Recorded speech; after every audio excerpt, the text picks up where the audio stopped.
네, 이 갈라디아서 5장 사실 1절부터 12절까지는 두 개의 종교에 대해서 이 얘기를 하고 있어요. 하나는 율법 종교, 또 하나는 복음의 종교. 사실은 기독교는 다른 종교하고 전혀 달라요. 그래서 쭉 보면 기독교는 종교라는 부류에 넣으면 안 된다는 생각도 하고 있어요. 어쨌든 1절부터 6절까지는 신자의 관점에서 얘기하고 있고 7절부터 12절까지는 설교자의 관점에서 그 복음과 율법을 대조적으로 설명을 하고 있습니다. 우선 갈라디아서 5장 1절에 그리스도께서 우리를 자유롭게 하려고 자유를 주셨으니 그러므로 굳건하게 서서 다시는 종의 멍에를 매지 말라, 이렇게 말씀했습니다.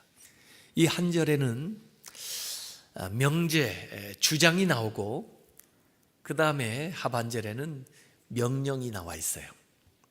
그래서 그 명령을 하는 근거가 앞에 제시되고 있는데 그 주장이 뭐냐면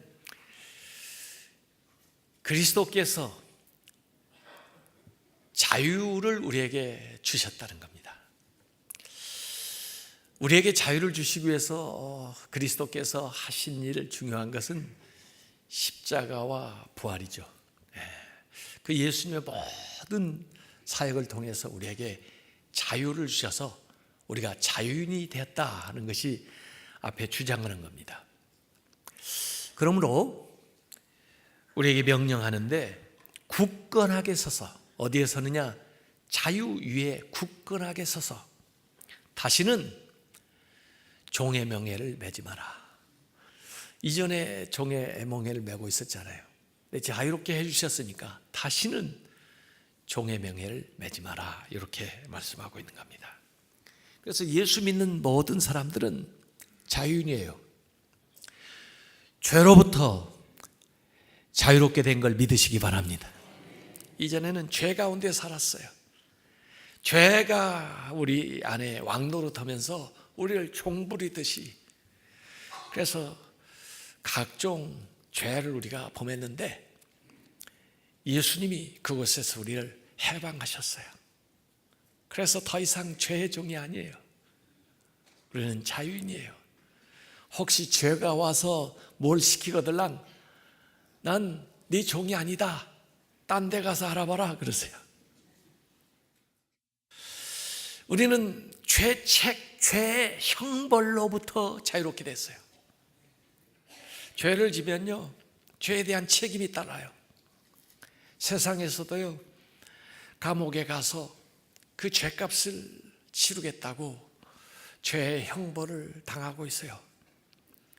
그런데 예수 그리스도께서 십자가에 못 박혀 돌아가시고 다시 부활하심으로써 우리에게 사면장을 주시고 우리는 그 죄로부터, 죄의 책임으로부터 자유롭게 된 걸 믿으시기 바랍니다. 그렇기 때문에 다시 그 감옥으로 돌아갈 필요가 없어요. 그리스도께서 우리를 사망으로부터 자유롭게 하셨어요. 이전에는 모두 다 죄 가운데 죽을 수밖에 없었는데 예수 그리스도가 부활하심으로써, 죄를 이기심으로써 그리스도 안에 있는 우리에게 그 사망으로부터 온전한 자유를 주셨어요. 우리는 영원한 생명을 얻게 된 걸 믿으시기 바랍니다. 죽을 염려, 사망의 그 두려움에 쌓여서 살 필요가 없어요. 우리는 변화될 거예요. 이렇게 온전치 못한 몸을 입고 있다가 온전한 형상으로 변화되는 것이 우리에게 앞으로 있을 일이지, 우리가 죽을 염려를 할 필요는 없어요. 그뿐 아닙니다. 모든 심판으로부터 자유롭게 됐습니다. 또 병든 과거로부터 자유롭게 됐어요. 이건 대표적으로 얘기하는 것이지 그 밖에 우리의 질병으로부터 자유롭게 되고, 가난으로부터 자유롭게 되고, 속박으로부터 자유롭게 되고, 근심 걱정으로부터 자유롭게 된 것을 믿으시길 바랍니다. 자유를 주셨어요. 그 자유 안에서 여러분이 주장을 하면 되는 거예요. 예수님께서 이 세상에 오셔서 누가복음 4장 18절 19절에 예수님의 사역에 대한 사명 선언을 하셨습니다. 뭐로 예수님이 오셨느냐?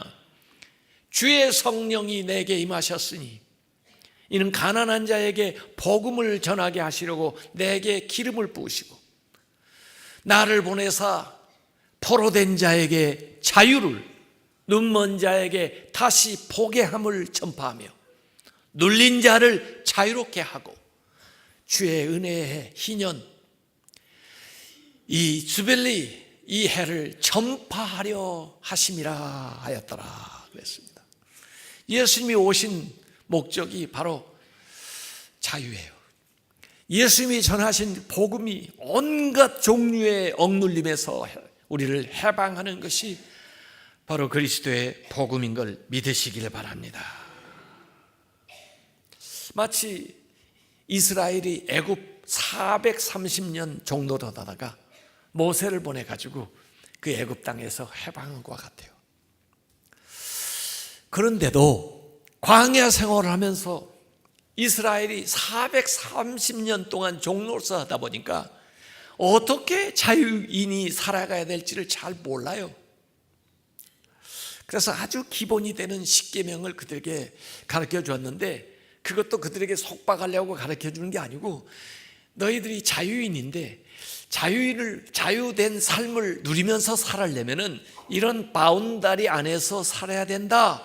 그들이 자유인이라는 것을 사실은 선언하는 것이, 그 권리 장전이, 자유 헌장이 바로 십계명이에요. 그런데도 불구하고 그들은 과거로 자꾸 회귀하라고 그럽니다. 보이는 신을 만들자 그래가지고 애굽에서 섬기던 황소신 아피스를 만들어가지고 네가 우리 신이다, 네가 우리를 좀 인도해다고, 또 걸핏하면 불평하고 불신하고 불만하면서 애굽으로 돌아가라고 그래요. 종으로 데려가래요. 또 애굽의 바로는 그들을 위협하고 그들을 추격하고, 그래서 그들을 사로잡으려고 애쓰는 거예요. 이것이 우리의 신앙생활입니다.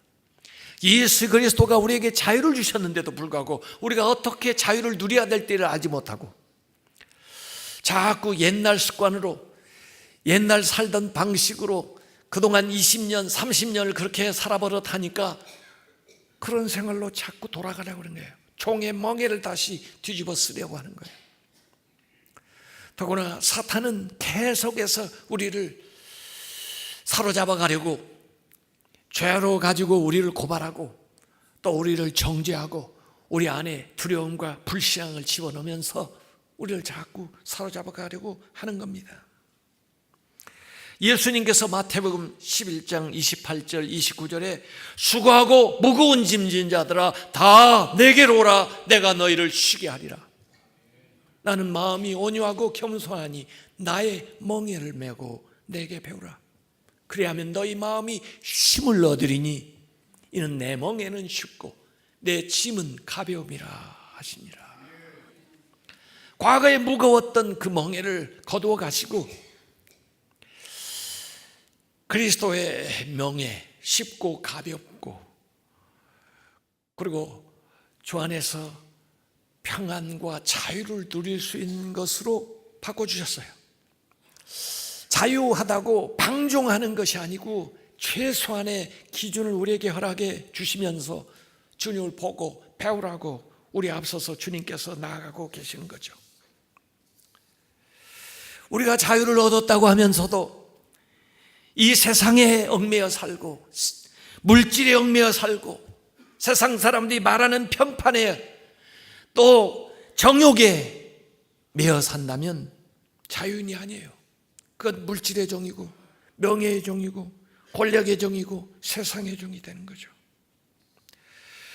우리는 그리스도인으로서 율법으로부터 모든 압제로부터, 모든 속박으로부터, 모든 고역으로부터 자유를 얻게 된 것을 믿으시길 바랍니다. 그래서 이전에 우리가 그런 노래 많이 불렀어요. 흑인 연가였는데, 오 자유, 오 자유, 나는 자유하리라. 비록 얽매였으나 나는 이제 돌아가리.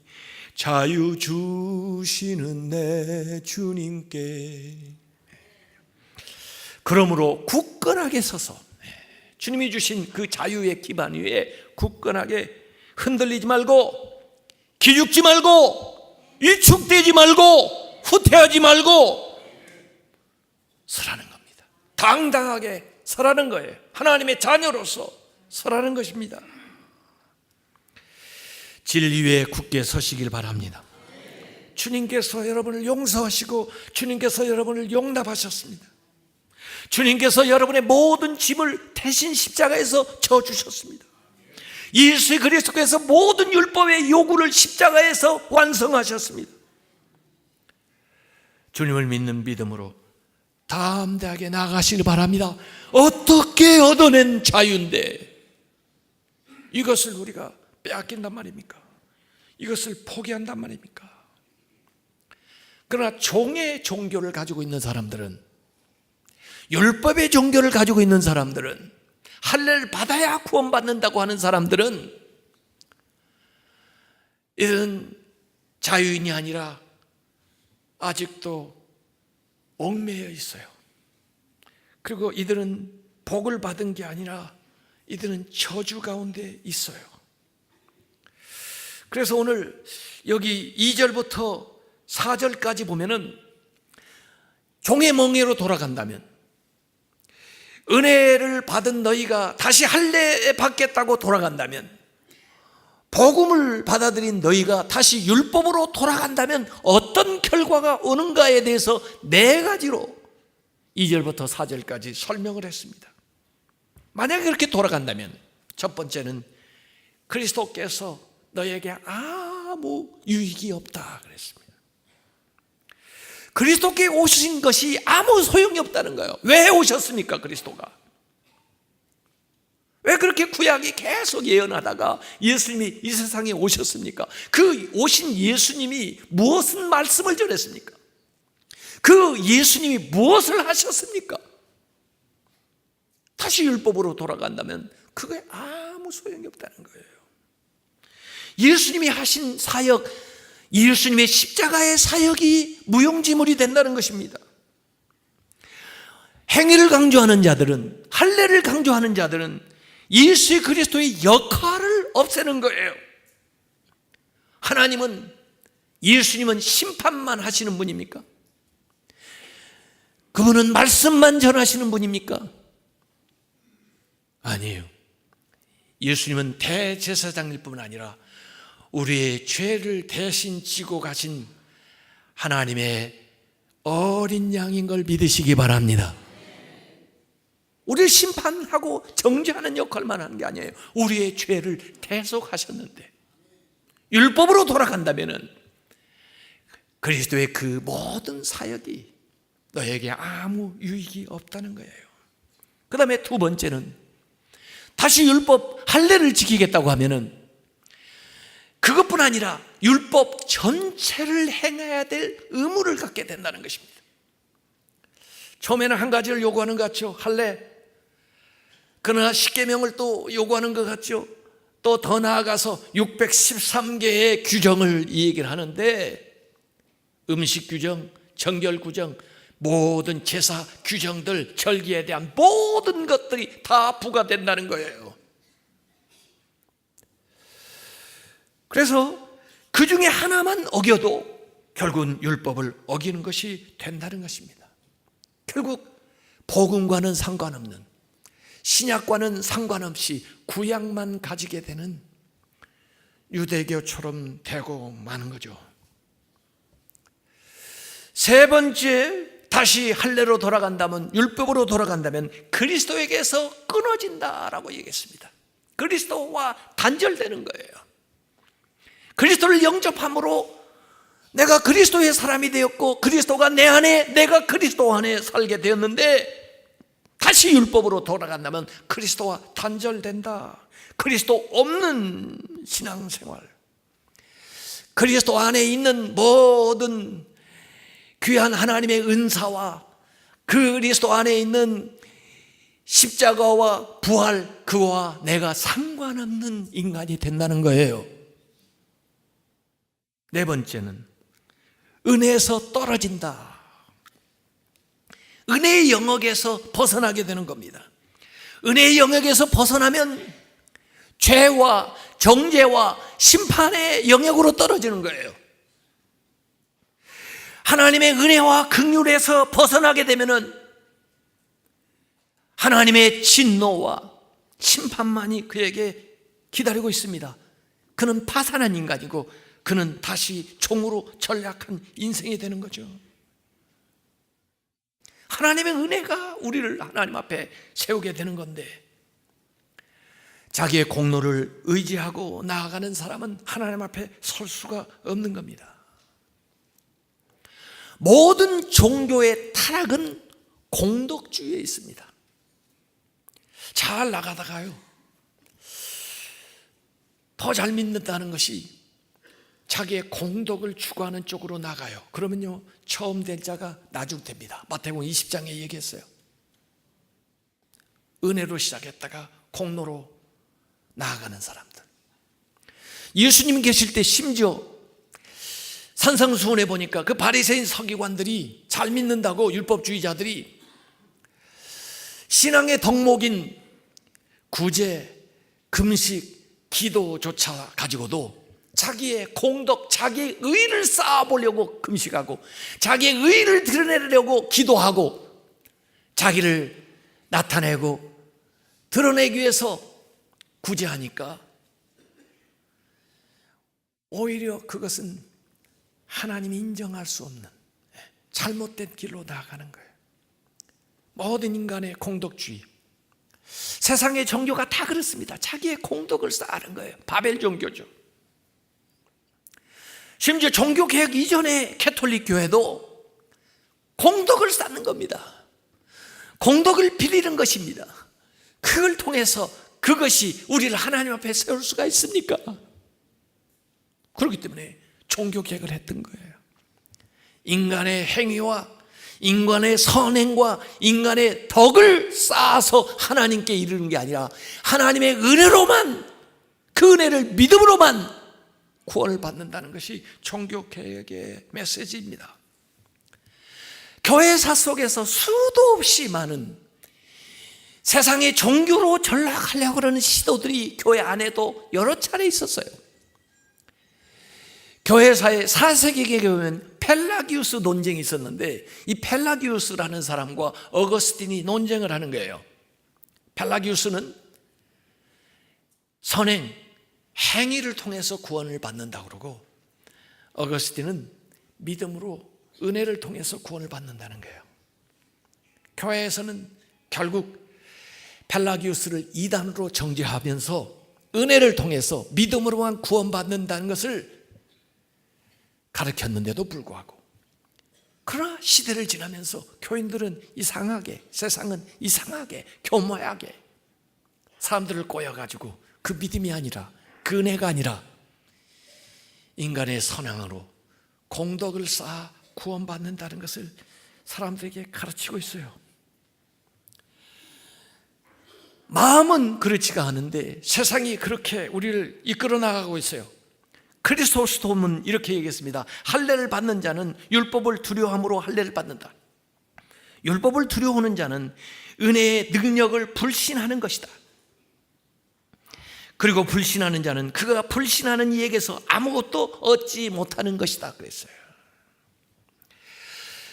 구원의 필요 충분 조건으로서 예수 그리스도를 인정하지 않는다면, 예수 그리스도 밖에 또 다른 것이 필요하다고 얘기하는 것은 이단입니다. 구원의 필요 충분 조건으로서 은혜를 말하지 않고 은혜 외에 그 밖에 다른 것들이 더 필요하다고 가르치는 것은 이단입니다. 충분하지 못한 것이 아니고 은혜에 대해서 충분히 알지 못하는 것입니다. 그리스도가 충분하지 못한 것이 아니라 그리스도에 대해서 충분히 알지 못하는 것입니다. 믿음이 충분하지 않은 것이 아니라 믿음에 대해서 충분히 알지 못하고 하는 얘기입니다. 그것에 유혹을 당해서는 안 됩니다. 세상의 모든 이단은 거기에서 왔습니다. 갈라디아서 5장 5절, 우리가 성령으로 믿음을 따라 의의 소망을 기다리노니 그랬습니다. 여기 4절까지는 너희는 그렇게 얘기했는데 5절에 우리는 하고 대조를 이루고 있어요. 너희는 누굽니까? 율법을 따라 사는 사람들, 할례를 받아야 구원을 받을 수 있다고 얘기하는 사람, 종의 멍에를 지고 살아가는 사람입니다. 우리는 누굽니까? 우리는 복을 받은 사람들입니다. 우리는 자유를 얻은 사람들입니다. 우리는 복을 받은 사람들입니다. 그들과 우리가 어떻게 다른가 하는 것을 여기 5절과 6절에서 두 가지로 분명하게 바울은 설명을 해주고 있습니다. 첫째, 지금 5절에 얘기한 대로 받은 믿음은 성령을 따라 사는 것이다 하는 거예요. 영어 성경은 through the Spirit, 성령을 통해서 사는 것이다. 자, 율법이 없다니까 그러면 무율법주의인가? 그러면 자유롭다고 하는데 아무렇게나 살아도 되는가? 방종해도 되는가? 아니, 그 율법 대신, 그 할례 대신 성령을 따라 살아가야 된다는 거예요. 성령의 법이 우리에게 주어졌다는 거예요. 그래서 성령을 따라 산다는 게 뭐냐? 성령이 눈에 안 보이니까 말이에요. 어렵겠죠. 그래서 아래 16절부터 26절까지 더 구체적으로 성령 받은 게 뭐며, 성령 따라 살아가며 그게 뭐며, 성령 따라 살아가는 사람들의 열매가 무엇인지를 설명을 해주고 있습니다. 그건 사실 지난번에 제가 성령 강림절에 설명을 했던 거예요. 아무 기준이 없는 게 아니라 눈에 보이지는 않지만 성령이 네 안에 계셔서 너의 삶을 구름기둥 불기둥처럼 인도해 주신다는 거예요. 그걸 따라 살아가라는 거예요. 그걸 분별하면서 살라는 거예요. 그 성령으로 살게 되면서 믿음을 따라서 우리가 의의 소망을 기다린다. 이 미래적인 측면으로 여기 설명을 했어요. 의의 소망. 의의 소망이 뭔가? 이건 두 가지로 설명할 수 있어요. 내가 의롭게 되어가지고 그리스도의 의가 내 안에 들어와서 그것이 자라가면서 온전해지는 것으로 볼 수 있고요. 또 외부적으로 위에서 주어지는 그리스도의 의가 나에게 온전히 임하는 것에 대한 소망으로 이 얘기할 수 있어요. 이것은 성령께서 인도하시는 거예요. 성령은 그 의에 대해서 알게 해주시고, 또 성령은 의로운 삶으로 가도록 우리에게 감동을 주시고, 또 의로운 삶을 살아갈 수 있도록 우리 안에 역사하셔요. 그래서 성령을 따라서 믿음으로 우리가 그의 의의 소망을 이루어간다. 그 의가 우리 안에 온전해진다 하는 이야기를 첫 번째 바울이 얘기하고 있습니다. 두 번째 6절에 그리스도 안에서는 할례나 무할례나 효력이 없으되 사랑으로서 역사하는 믿음뿐이니라. 5절과 6절의 공통적인 말은 믿음입니다. 5절에서는 성령을 통해서, 6절에는 through love, 사랑을 통했습니다. 사랑을 통해서. 우리의 믿음이 사랑을 통해서. 그래서 영어 성경에도 보면 faith expressing, 표현이 되는데 itself, 믿음을 through love, 사랑을 통해서. 여기 역사한다 하는데 역사가 헬라어로 보니까 에르고예요. 에르고라는 말에서 무슨 말이 나왔냐면 에너지라는 말이 나왔어요. 에르고, 에너지, 영어.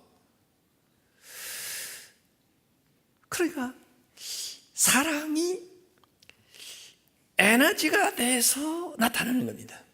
마치 전기가 에너지가 돼서 불을 밝히듯이, 기름 휘발유가 에너지가 돼서 차를 움직이듯이 사랑의 에너지로 우리의 믿음 생활을 해나가는 거예요. 우리의 믿음을 사랑으로 해나가는 겁니다. 우리의 믿음은 사랑을 통해서 그 자신, 믿음을 표현해 주는 거예요. 이건 현재적입니다. 5절이 미래적인 거라면 현재 우리의 신앙생활을 얘기하고 있는 거예요. 자, 믿음 생활을 하는지 안 하는지 여러분 알 수 있습니까? 뭘 통해서 알 수 있을까요? 표정을 보면 압니까? 말하는 거 보면 압니까? 돈 내는 거 보면 압니까?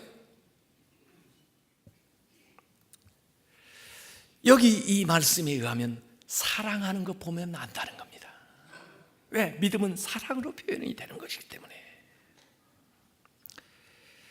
우리가 자유를 얻었는데 그 자유가 어디로 지향해야 되느냐? 사랑을 향해서 지향해 나가야 된다는 거예요. 그게 믿음 생활이라는 거예요. 그게 무율법과 다르고 그게 방종과 다른 거예요. 율법을 따라 살지 않지만 성령을 따라 살고, 그리고 우리의 믿음은 사랑을 통해서 표현이 되어야 된다는 거예요. 그래서 고린도전서 13장 13절에는 믿음, 소망, 사랑, 이 세 가지는 항상 있을 건데 그 중에 제일은 사랑이라. 오늘 갈라디아서 5장 14절에도 결론적으로 다시 얘기해요. 온 율법은 너의 이웃 사랑하기를 너 자신같이 하라 하신 한 그 말씀에서 이루어졌다. 모든 율법은 다 그걸 따라 지킬 방도가 없지만 사랑함으로써 모든 율법을 한꺼번에 이룰 수 있는 길이 생긴 거예요. 사실은 그 모든 율법이 사랑을 지향하고 있어요. 십계명도 하나님 사랑과 이웃 사랑을 가르치고 있기 때문에 모든 율법을 다 알아야 신자가 되는 게 아니고 사랑함으로써 그 모든 율법을 이루고 살아가는 거예요. 그래서 사랑은 믿음을 포함하고, 여러분의 믿음은 사랑으로 입증된다는 거예요. 사랑을 동반하지 않은 믿음은 행함이 없는 믿음이고 죽은 믿음이에요. 활동하지 않는 믿음이에요. 여러분의 믿음은 반드시 사랑을 동반해야 된다고요. 제가 이번 주간에 이 말씀을 적으면서 히브리서 11장 1절 말씀이 다시 한번 와닿았어요. 히브리서 11장 1절에 뭐라고 얘기했습니까? 믿음은 바라는 것들의 실상이요 보이지 않는 것들의 증거다 그랬어요. 이전에 이 말씀을 읽을 때는 그래, 믿음이라는 건 안 보이는 거지, 그렇지만 그 믿음이 놀라운 능력이 있는 거지, 이런 정도를 생각을 했는데 이번 주간에 이 말씀을 읽으면서 다른 깨달음이 왔어요. 믿음은 보여줄 수 있다는 거예요. 안 보이는 그 믿음을 어떻게 보여주느냐? 너의 삶을 통해서 보여줘야 된다는 거예요. 다른 사람들이 네 믿음을 어떻게 알 수 있느냐? 네 삶을 통해서 네 안에 있는 믿음을 볼 수 있게 해야 된다는 거예요. 그 신뢰들이 그 히브리서 11장에 나오는 겁니다. 그래서 히브리서 11장 2절에 보면은 선진들이, 앞서간 사람들이 이로써 증거를 얻었는데 무슨 증거냐? 믿음이 있다는 증거를 얻은 거예요. 사람들이 아브라함을 보고 보이지 않는 그 믿음이 있다는 것을 증거해 준 거예요. 이삭의 사는 삶을 보고 그가 믿음 있는 사람이라는 것을 입증을 해 준 거예요. 야곱의 삶을 보고, 요셉의 삶을 보고, 기도원의 삶을 보고 그가 믿음이 있다는 것을 입증을 해 준 거예요. 증거를 해 준 거예요. 보이지 않는 믿음이 그들의 삶을 통해서 나타났기 때문에. 내가 믿음이 있다고 하느냐? 네 믿음은 너의 삶을 통해서 나타나야 된다는 거예요. 네 삶을 보고 사람들이 네가 믿음이 있다는 것을 인정을 해줘야 된다는 거예요. 그게 믿음입니다.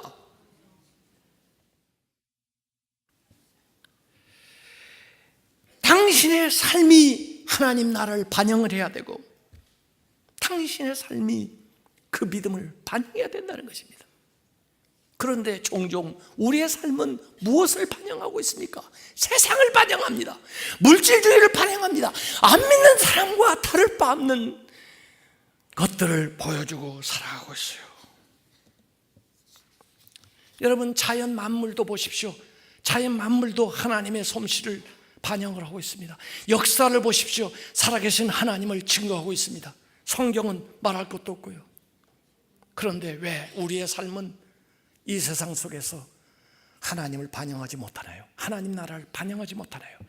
그러면 믿지 않는 사람들이 어떻게 그 믿음을 알 수 있나요? 어떻게 그 하나님 나라를 알 수 있나요? 어떻게 그 복음을 들을 수 있나요? 네가 복음이 되라. 네가 하나님 나라가 되라. 네가 믿음을 보여줘라. 그 말입니다. 자, 제가 믿음을 보여드리겠습니다. 어제 저는 아침에 조선일보를 탁 파고 첫 번째 탁 폈더니 믿음이 보이더라고요. 그분이 92세 된 김임순 예강원 원장이십니다.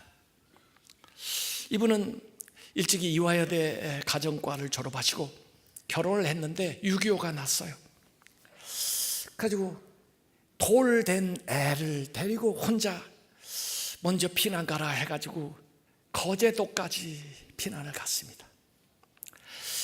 그 거제도에서 정말 애 1살 된 애 데리고 혼자 몸 건사하기도 힘든데 거기서 우연히 이화여대에서 강사로 오셔가지고 가르쳤던 선생님을 만났는데 좀 따라오라고 그래가지고 따라갔더니 허름한 창고로 데려가는데 그 창고 안에 들어가 보니까 진흙 바닥 위에 미군 담요로 갓난아기들을 쌓아가지고 7명이 거기 누워있는 거예요. 깜짝 놀랐죠. 이거 뭐예요? 그랬더니 고아들이다. 너 가정과 졸업했잖아. 얘 좀 돌봐. 몇 시간이 있으면 오실래요? 그랬더니 몇 시간이 뭐야? 부모가 어떻게 됐는지도 모르고 얘들이 이렇게 놔가지고는 살아갈 수가 없는데 네가 책임져야지 어떡해. 그래가지고 내가 이걸 어떻게 책임져요? 그런데 애들 빽빽 울어. 그러니까 그걸 돌보다 보니까 65년이 지난 겁니다. 남편하고는 영영 다시 만나지를 못하고 자기 애는 그 고아처럼 같이 놓고 다른 아이들과 특별한 그런 취급을 받을까 봐 애한테는 자기가 엄마라고도 하지 않고 같은 고아처럼 같이 고등학교까지 자기 딸도 거기서 자란 거예요. 나중에는 이제 고아가 점점 없어지니까 중증 지적 장애인들을 모아가지고 돌보고 있는데 현재 193명을 같이 돌보면서 여기 생활하고 있어요. 예광원. 저 빨간 지붕이 다 전체입니다. 한 여자가 어떻게 저렇게 몇만 평에 저렇게 했나.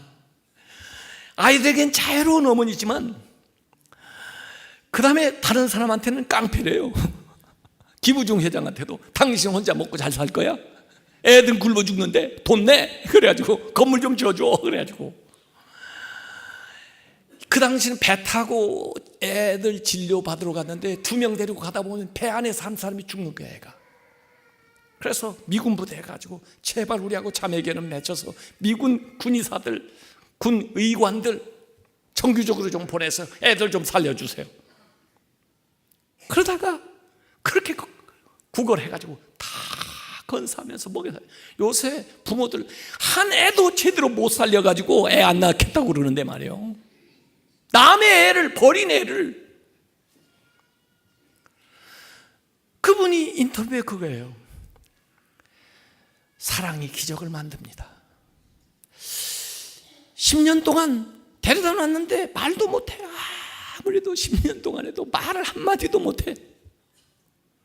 그런 아이가 어느 날 엄마 하고 얘기를 하는 거예요. 깜짝 놀라가지고 얘 지금 말했어? 엄마 그래. 얘가 말했잖아. 그렇게 해서 말을 하기 시작해가지고 합창단을 하는 거예요. 애가. 어떤 애는 올 때부터 걷지를 못해서 계속 누워있는데 그 물리치료사를 데려가지고 특별히 걔한테 붙여서 하는데도 7년 동안 걷지를 못하다가 7년 만에 일어나서 비틀거리면서 걷기 시작해가지고 운동장에서 다른 아이들하고 운동으로 다니는 거예요. 사랑이 기적을 만듭니다. 뭐해 보이세요? 저는 믿음을 봤습니다.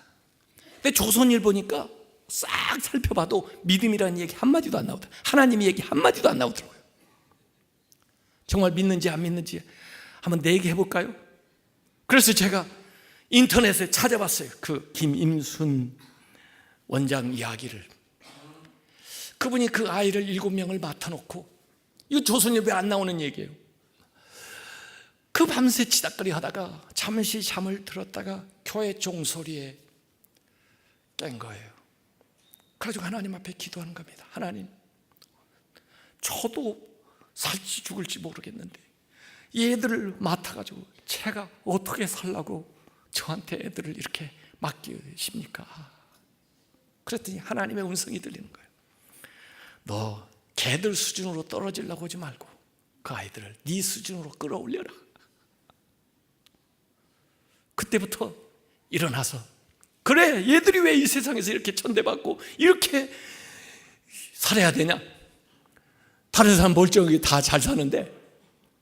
그래서 다니면서 어디보다도 좋은 시설을 만들어가지고 애들이 같이 살 수 있도록 하면서 자기는 행복하고 자기는 보람 있었다. 도중에 뭐 미국에 유학가라고 어떤 분이 대주는 사람이 있어서 그거 놓고 2달간 기도한 적도 있었대요. 그런데 아니다 해서 그 일을 계속한다는 거예요. 그러니까 그 사람이 믿은 사람인지 이제 알겠습니까? 저는 벌써 알았습니다. 여러분이 말할 것도 없이 여러분의 삶을 통해서 여러분의 믿음을 한번 증명해 보세요. 루터는 바울 서신은 참 이렇게 대단하게 생각하고, 야고보는 자꾸 행함을 강조하니까 그 당시에 그 시대적인 상황하고 생각하니까 이건 지푸라기 서신이라 해서 조금 첨대를 했는데, 사실 믿음과 행함이 다른 게 아니에요. 동전의 양면이에요. 그게 이분법적으로 별개의 것이 아닙니다. 사실 종교개혁은 오직 믿음을 얘기했지만은 행함을 배제한 게 아니에요. 그래서 요한 웨슬리는 여기 갈라디아서 5장 6절을 아주 자기의 신학의 핵심적인 구절로 가져옵니다. 특별히 윤리에 있어서 아주 핵심적인 것이 이 갈라디아서 5장 6절이에요. 그리스도 예수 안에서는, 이미 그리스도 예수 안에 있으니까 할래나 무할래나 효과가 없죠. 이제 그거 떠난 거예요. 예. 아무 효력이 없지만은, 이미 그리스도 안에 있게 됐으니까. 그러나 여전히 사랑으로서 역사하는 믿음이 있어야 되는 거예요. 사랑으로 역사하는 믿음. 그래서 웨슬리는 먼저 그리스도 예수 안에서라는 말을 해석합니다. 그리스도 예수 안에서가 뭐냐? 구원받은 하나님의 자녀, 자유함을 얻은 우리. 그들에게 주어진 하나의 법이 뭐냐면 사랑으로 역사하는 믿음이에요. 믿음은 믿음인데 어떤 믿음이냐? 사랑으로 표현되는 믿음이에요. 그게 유일한 법입니다. 마치 이스라엘이 애굽에서 종로로다가 해방되어 나왔을 때 하나님께서 십계명을 주시는데, 십계명을 줄 때 출애굽기 20장에 하나님이 법을 줄 때마다 항상 먼저 전제되어 있는 게 있어요. 나는 너희를 종되었던 애굽 땅에서 구출해낸 여호와다. 너희들은 구원받았다는 거예요. 구원받은 사람이 그럼 어떻게 살아야 되냐? 10계명 주는 거예요. 이 10계명을 지켜서 구원받는 게 아니에요. 구원을 받았기 때문에 이렇게 살아야 되는 거예요. 우리가 선행을 해서 구원받는 게 아니에요. 구원을 받았기 때문에 이렇게 살아야 되는 거예요. 그게 뭐냐? 바울은 한 가지로 사랑으로 역사하는 믿음. 너희의 믿음은 사랑으로 표현되어야 된다는 거예요. 여러분의 믿음을 못 보여주죠. 그게 뿌리이기 때문에 그래요. 그런데 여러분이 그 열매를 보여줌으로써 여러분의 뿌리가 건강하다는 걸 입증을 해야 돼요. 그게 우리의 신앙생활이고 우리의 사회의 삶이에요.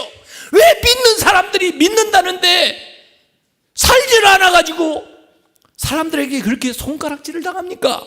그게 진짜 건강한 믿음입니까? 죽은 믿음입니까?